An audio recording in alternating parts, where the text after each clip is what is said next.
Hey guys, welcome back to the range. A few days ago I had several people out here at the range for a impromptu training session, and I showed them something that has become normal for me but is kind of a woo for some people. It was my wife and our daughter's riding instructor and her husband. Anyways, I showed them bullet hits from steel. That's the front of the bullet. That's the back of the bullet. The reason that this is something that I like to show people is if you're taking cover behind a vehicle, this is what's coming at you off the pavement and or steel surfaces of the car. If you watched the most recent Reacher season, there's a part, I think in either the last episode or next to the last episode, where a young lady is left in a patrol vehicle while the officer is bravely giving her cover. And she's left in a Ford Interceptor sedan, and the bad guys are cranking shots into the car, and she's and I'm sitting there going, bruh, seriously? This is not a ballistic vehicle. There are versions of that vehicle that are ballistic, but they're kind of obvious. That ain't one of them.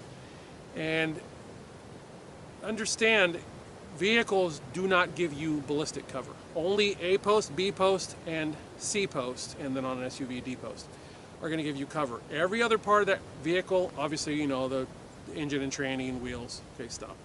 But body panels, they don't really give you as much cover as you think they do, unless you're shooting the panels on the oblique, meaning instead of the round entering the vehicle like this, the round is entering the vehicle like this. Then yeah, you're probably going to get some oblique coverage. The reason I say this for people, and then we'll move on once I get this out of my, off my chest, is that so much of what Hollywood portrays when it comes to gunplay is just complete buffoonery, and it almost seems like now it's like malicious intent. We'll leave it at that. Read into that what you will. Okay, so I came out here a little while ago with a brand new setup. This is, I know, right? Like some of you are like, bro, that looks familiar. Yeah, this is a slide that I've had forever and a day. I mean, like in excess of a decade. And I recently sent it to Doug Presson and asked him to put an RMR cut on it because I'm pretty much RMR now. And he sent it back with a brand new, with a fresh coat of Cerakote on it, and it's so nice.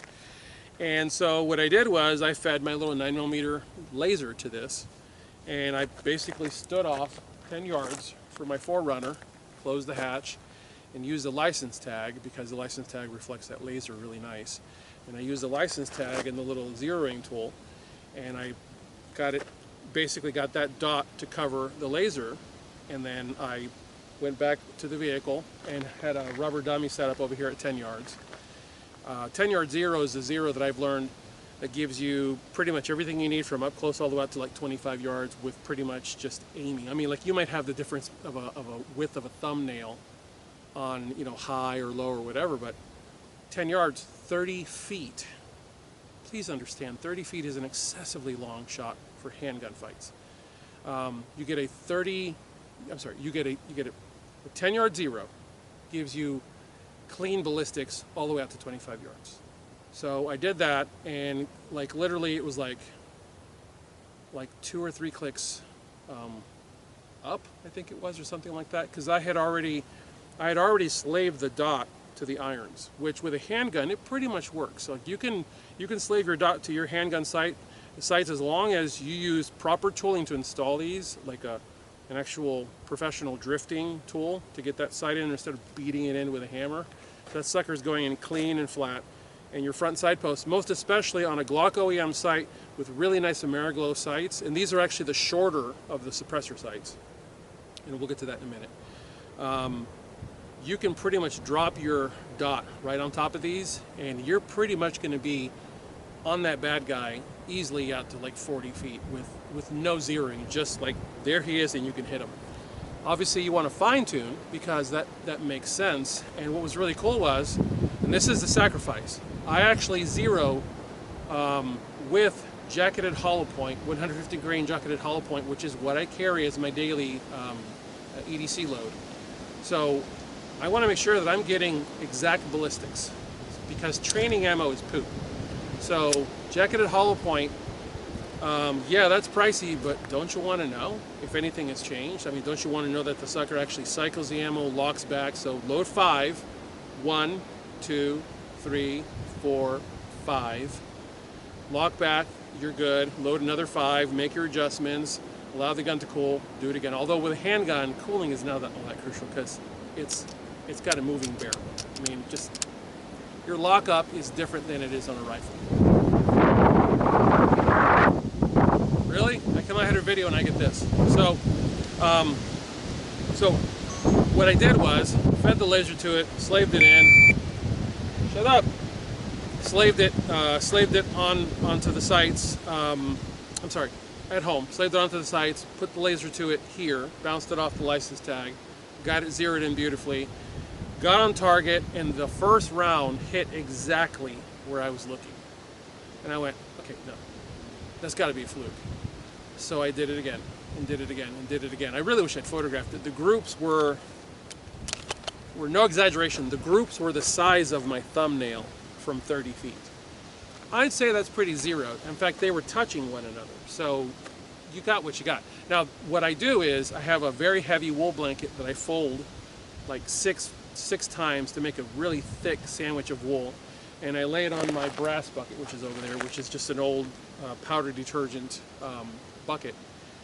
And then the blanket goes on top, and then I take a rear squishy bag for precision shooting, and I hook my hand through the strap so the bag is like a shield on the front of my fist, and then the gun goes scrunch right on top.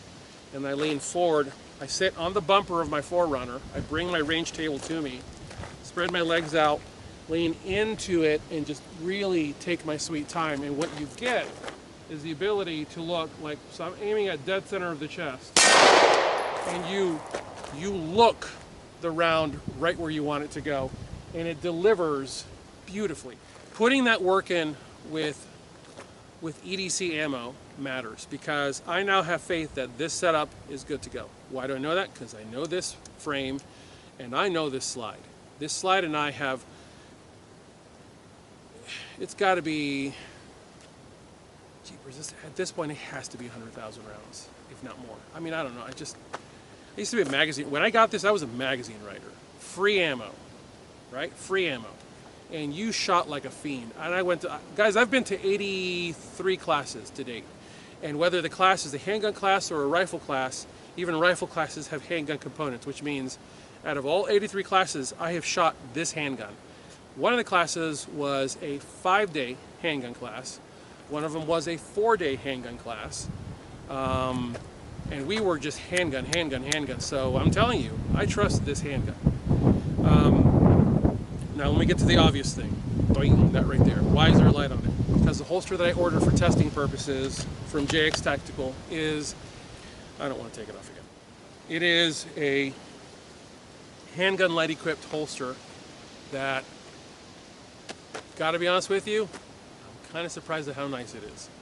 I have driven in it.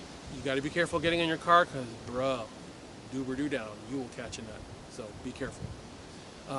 Why? Because, okay, I gotta take it off now. Why will you catch your boys? Because you're compensating, easy, because the holster has to compensate for the fact that there is a huge standoff device called a handgun light on the front of the gun. And so it has to accommodate that light by having this right here. So, normally speaking, you wouldn't have, I mean, you can see the gap on the front. So normally you wouldn't have a holster that big if you didn't have a light, but because there's a light, the holster ends up a ginormous boat rudder. Basically, this portion right here is above your junk, and it does this effect to the holster. And then this little paddle right here does this effect. So the irony of it is, a holster this big actually conceals better than a smaller holster that might be more in the way of contour. But in reality, what you're doing is you're actually giving yourself false hope, because you're taking a small handgun and you're hoping to have enough gun and enough ammo to stay in the fight. And I'm telling you from personal experience, I've watched shooter after shooter after shooter. This is back when the 43 came out, the Glock 43. Ooh, the gun you can wear in flip-flops and shorts. And I would watch dudes go to classes, and we'd be in vehicles.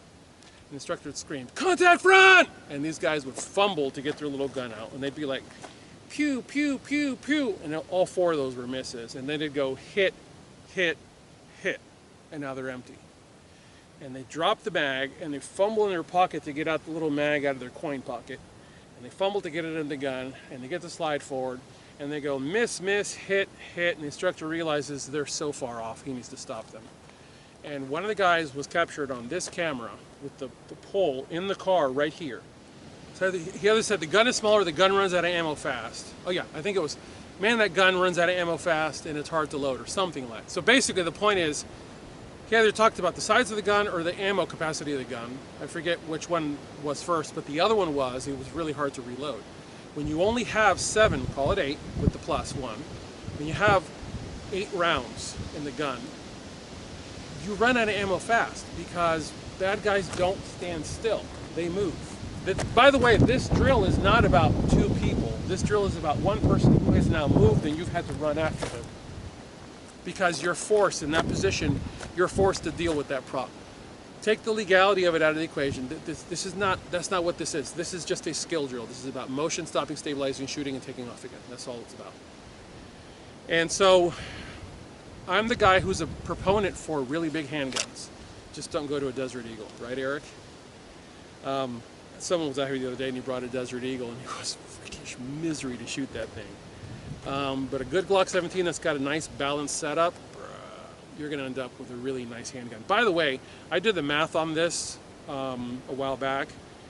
The removal of all the material on the slide equals almost the weight of the RMR. So you end up with a balance because remember, they're also shaving this out, these areas out. They're adding front serrations, they're scalloping the top, and you can actually see right there just in front of the RMR where this is basically a retrofitted slide. See the tiny little scallops just in front of the RMR? That's because these scallops used to run all the way to the back. And all Doug did was just cut into the slide, ran the CNC program, cut in, and boop, now I've got an RMR on it. So the recoil impulse on this slide is really, really nice.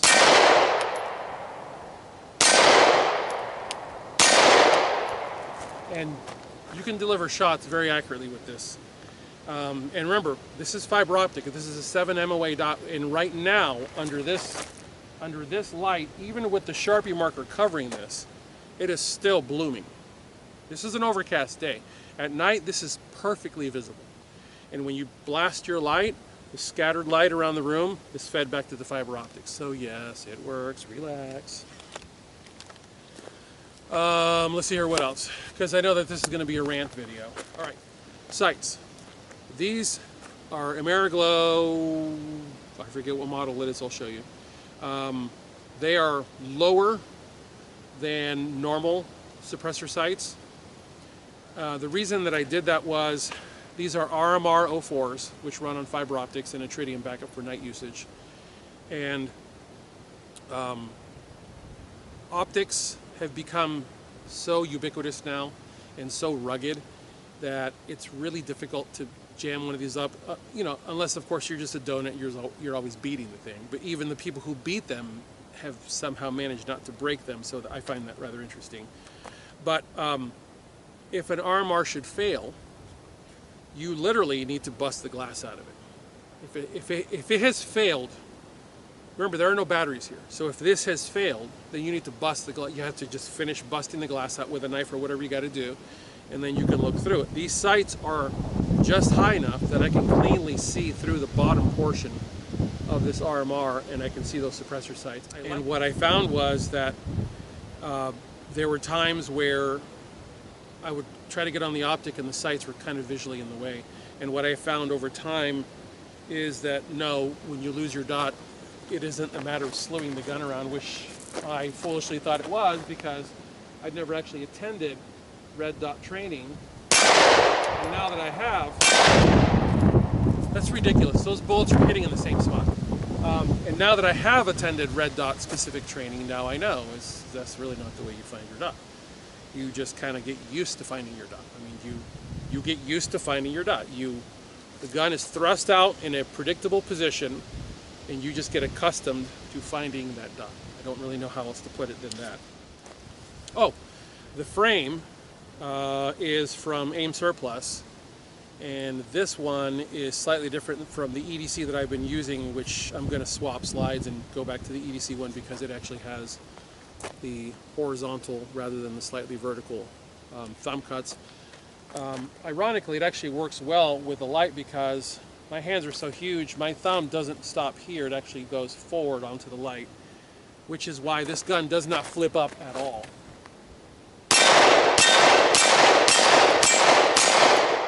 I mean, it's not flipping up at all because I'm hooking on that light and just keeping the front end from coming up on me.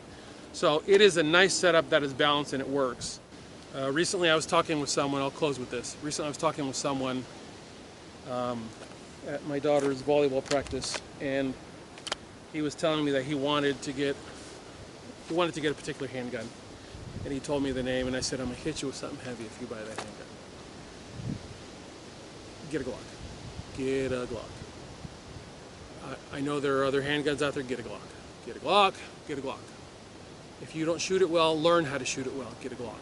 Glocks are like AK-47s. They just work. They work when they're muddy and bloody.